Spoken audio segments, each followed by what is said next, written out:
Good evening. We present the news summary. The management of the landfill has confirmed that around 478 tons of tuna have been disposed on the landfill following contamination with fuel on board a fishing vessel. Work began since last Saturday to bury the fish. They were on a European fishing vessel floating the Seychelles flag and were supposed to be exported. Fish inspectors from the Seychelles Bureau of Standards inspected the vessel and its consignment and certified that the fish was neither fit for human consumption nor to be processed as animal feed. The CEO of the Seychelles Bureau of Standards said the procedure to dispose of the contaminated fish was in line with local and international standards.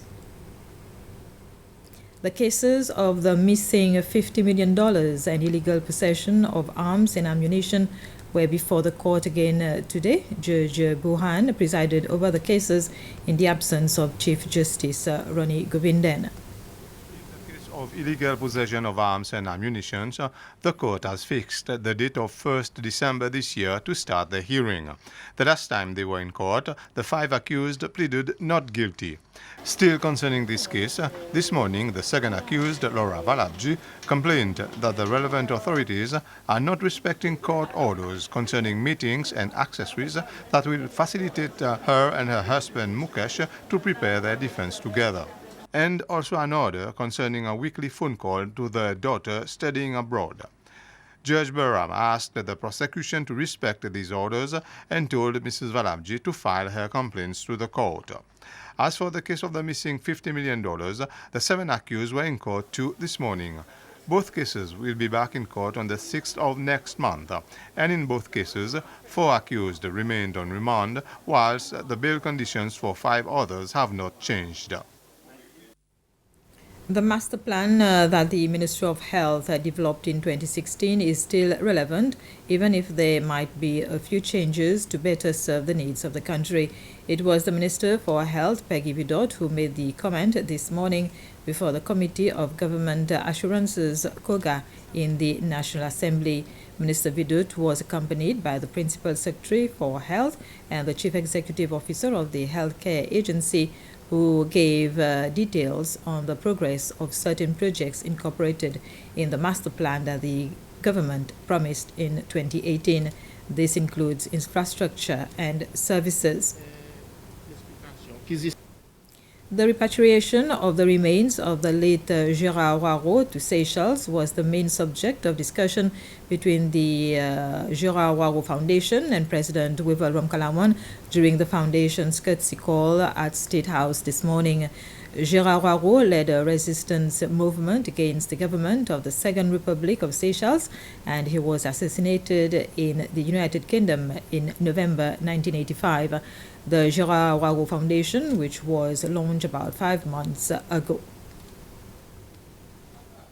The Gerard Hoareau Foundation came to existence after a long period of struggle to return of democracy and multi-party to establish justice in our country.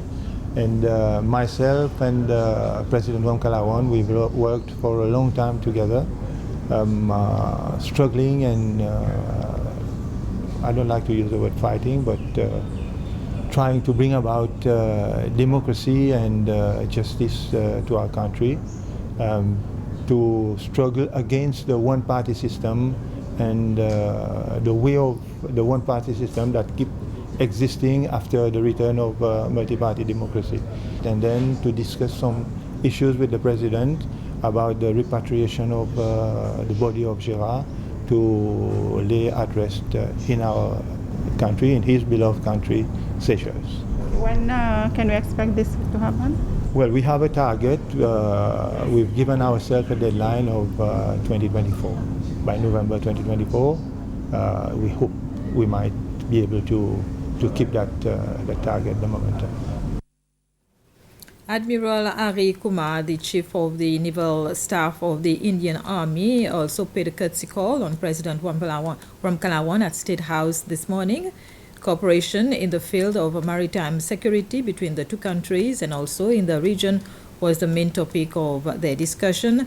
Brigadier Michael Rosette, the Chief of the Seychelles Defense Forces, and the Indian High Commissioner to Seychelles, General Dalby Singh Suhag, also attended the meeting. I was here as the advisor with the Seychelles Coast Guard from 2001 and 2002 for 2 years.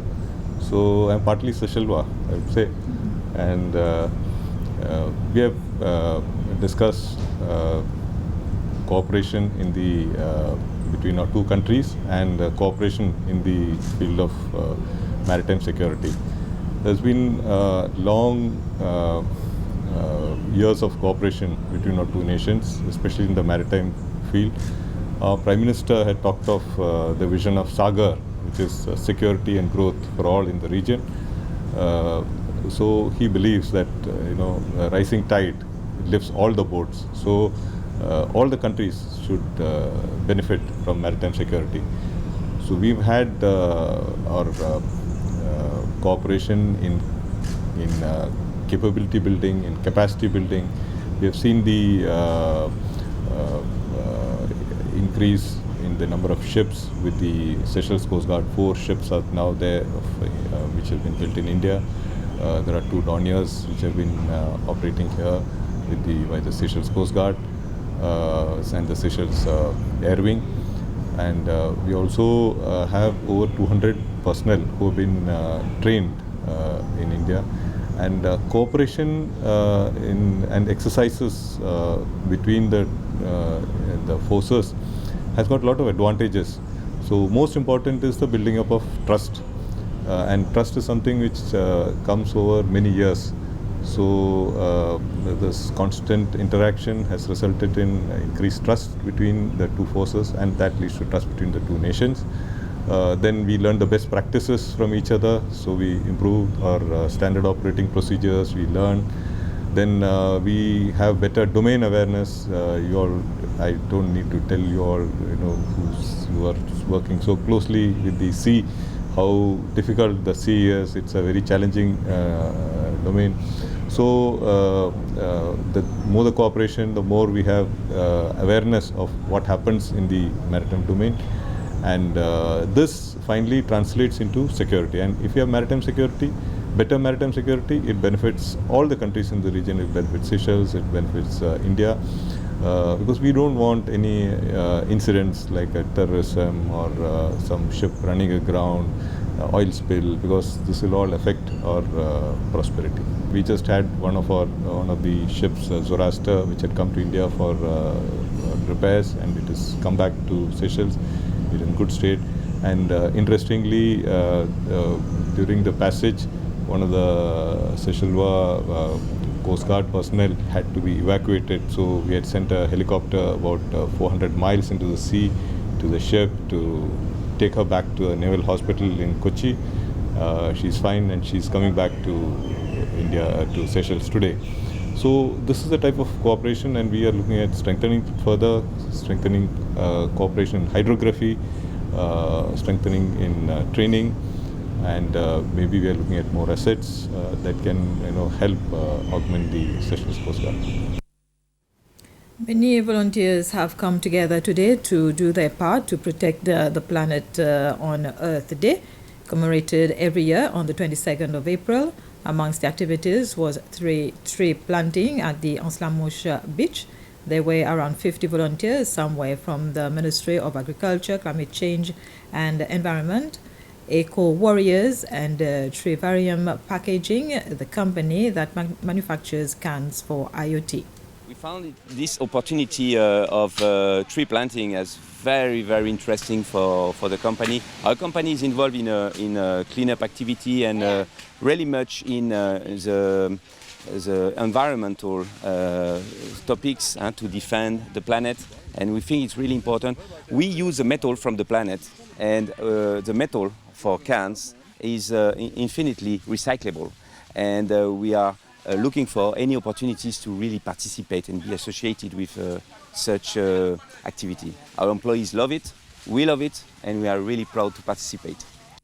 This was the news summary. Thank you for your attention.